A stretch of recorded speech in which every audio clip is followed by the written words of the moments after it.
हरि ओम friends. कर्कट राशि पौना संक्रांति 2026 14 एप्रिल 2030 जाए आपण जीवन में कौन परिवर्तन हेबो। यह हूँ आम ओडिया नूआ वर्ष। यही ओडिया नूतन वर्ष ठारू भाग्य कौन सब परिवर्तन रही कर्कट राशि एवं यही दिन हूँ महाविश्व संक्रांति एवं हनुमान जयंती मध्य। ये जो 14 एप्रिल ठारू सूर्यंकर गोचर हेब एवं सूर्यदेव ही अटंती नवग्रह राजा एवं सूर्यदेवंकर गोचर ठारू 2030 जाए आपण जीवन में परिवर्तन कौन सब रही क्यों स्थान में आपण लाभ देखा पाइबे क्यों सब आपण जीवन में घटव एवं कौन प्रतिकार करने आवश्यक यही 2030 जाए। आपण राशि अधिपति होती चंद्रमा। आपण होती जलतत्व राशि एवं बहुत चलचंचल राशि कहुए एवं बहुत सुंदर राशि कर्कट राशि वाले थांती। तो आपण जीवन में आपण जलतत्व राशि किंतु सामना लोक एमती साहाय्य करते फ्रेंड्स पूरा गोटे माने दाना दाना बुझे था आपण एवं से ही टेक्निकटा आपण निज उपरे बहुत कम यूज करते। यह सत्य अटे से आपण आज जाए जो रही से ही रही कि बदली यह नुहे जे बदली ना बदली किंतु लाइफ रे आग को आप बढ़ी पारती ना कारण आपण पाखे जी ज्ञान अच्छी ना फ्रेंड्स ता सामना लोक को दान ही कर देते। बहुत सेंटिमेंट था बहुत इमोशनल था आपण सांगसाथी बहुत जल्दी बनी था निज मन कथा बहुत जल्दी स्टार्ट कर देते। आपण एमती इमोशनल था कि कहीं सामना लोक आसी आपको किसी गोटे कहीदे से कथार सांगे सांगे विश्वास कर कथार फसी जाती लाइफ रे आग को जाए बहुत सारा कष्ट आपन को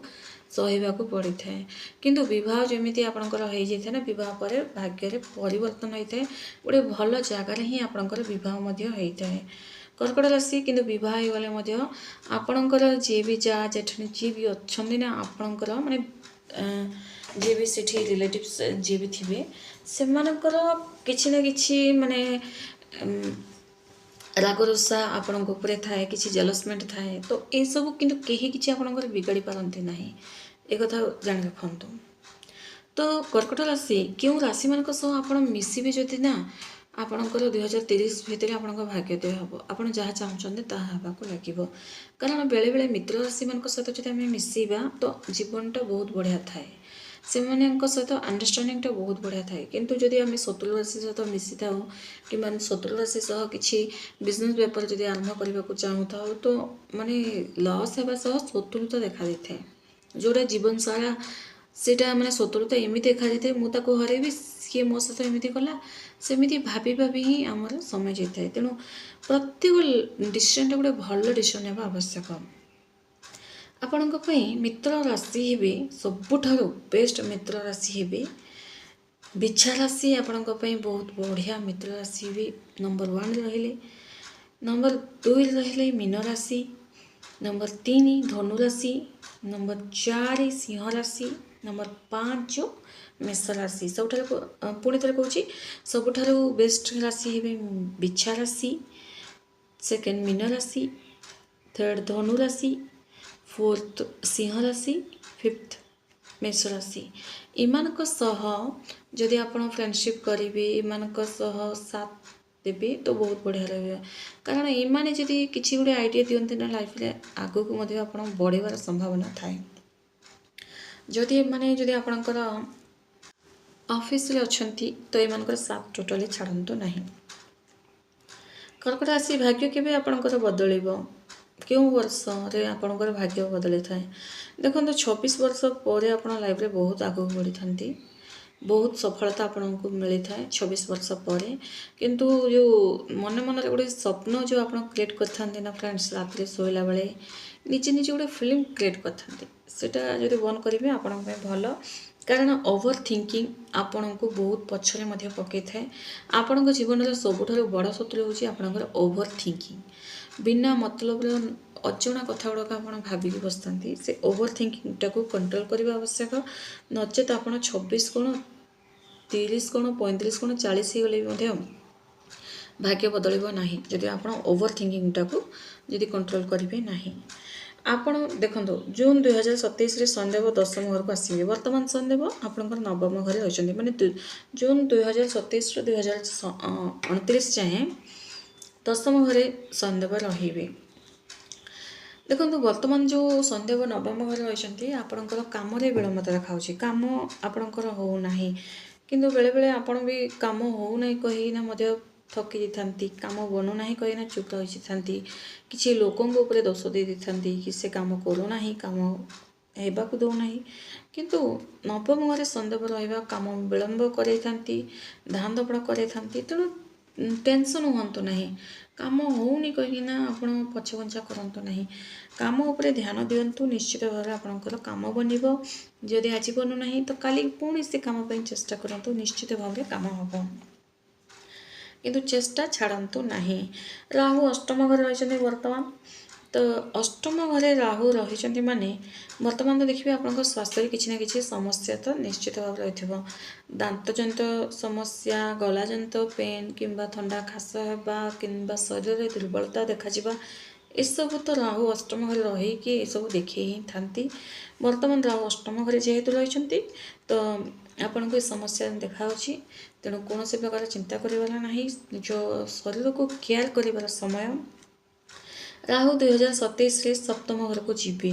राहु जमी 2027 रे सप्तम घर को जीवे तो आपणकर मेरिट लाइफ रे से गड़बड़ करने को चेष्टा करेंगे। ये वीडियो माध्यम मैं आपन को आग को कौन कौन सब हम ताही मुझे विषय आपण शेयर करुँची तेणु यही वीडियो निश्चित भाव में बहुत इंपोर्टेंट वीडियो अटे भल से ध्यान से शुणु एवं जो मैंने भी आम ओडिया सुख संसार चैनल को नुआ ना फ्रेंड्स चैनल टी को सब्सक्राइब कर रखु वीडियो जदि आपको किसी जदि आप बुझा पाई निश्चित भाव में लाइक टे कर दिंतु। राहु जमी 2027 रे सप्तम घर को जीवे तो आपंकर मेरिट लाइफ रे से गड़बड़ करेंगे किंबा किसी बिना मतलब संदेह उत्पन्न करेंगे तेणु टिके जागृत हो रहा आवश्यक कि 2027 रे नुआ कारोबार नुआ बिजनेस आरंभ करवा बहुत बढ़िया रही जो मित्र राशि गुड़ाक नाम माने राशि गुड़ाक कहली से ही मित्र राशि मान जदि बिजनेस व्यापार आरंभ करेंगे तो आपण बहुत बढ़िया रही 2027 रे आप किसी ना कि गोटे नुआ करके देखेबे एवं से समय संतान सुखर प्लानिंग करेंगे तो बहुत बढ़िया रॉब आपन को मिल बिजनेस व्यापार उन्नति करेंगे किसी गोटे भल खबर आपड़ निजर कैरियर को नहीं शुणा पाइबे जोटा कि आज जाए आप बहुत सारा प्रयास कर बहुत सारा पूजा पाठ कर बनूना किंतु 2027 पर कैरियर आपणकर बनवाक लगे। आपण चंद्रदेवंकर मंत्र प्रत्येक दिन संध्या समय जप करवा आपण भल मन रे गोटे स्थिरता आसो जोटा कि आप मैनिफेस्ट करने को चाहते मैनिफेस्ट करें कारण जब मन ही ठीक रहा आप मैनिफेस्ट जिते जहाँ करने को चेष्टा कले हो न थाए। चंद्रदेवंकर मंत्र हूँ ओम श्राम श्रीम श्रोम स चंद्रमसी नमः मंत्रटे होते कौन ओम श्राम श्रीम श्रोम स चंद्रमसी नमः एवं यही मंत्र 108 लखा जप करेंगे और चंद्रदेव को देखिले प्रणाम करेंगे और चंद्रदेव उपासना करंतु आपण भल चंद्रदेव आप द्वितीय चंद्र पूजा करें ना पूर्णमी तिथिर पूजा